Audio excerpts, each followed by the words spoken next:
The very first thing that you want to do as soon as you find out who the judge is, you want to go ahead and do a Freedom of Information Act, and you want to pull their oath of office and you want to pull their bonds.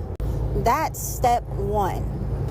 Next, you pulled their oath, you pulled their bonds, they are all valid.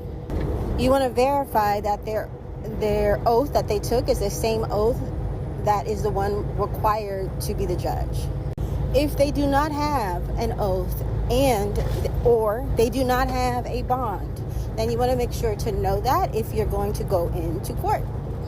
So, for example, I found out later that this judge, Judge Ann K. Richardson, does not have a bond, which means that her entire judgeship is illegal, unlawful. She does not have authorization to be a judge. Next, when you go into court, if you decide to go into court, the very first thing that you're going to ask her is to recite her oath of office. Do not tell anybody to read it. They should know this by heart. If they don't know their oath of office by heart, you need to walk out of the courtroom. Next, you want to ask if there is a court reporter.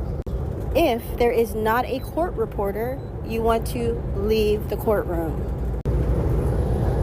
If the judge will not recite their oath, if the judge does not know their oath, if the judge does not have an oath of office, if the judge does not have a bond, this is the perfect time to ask them why they don't. If they refuse any of that, you just object.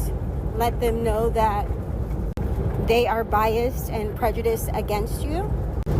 And you want to make sure to let everybody know that you do not believe that you can have a fair and impartial hearing. Then you go home, write up your affidavit of disqualification, file it, and serve it on them immediately.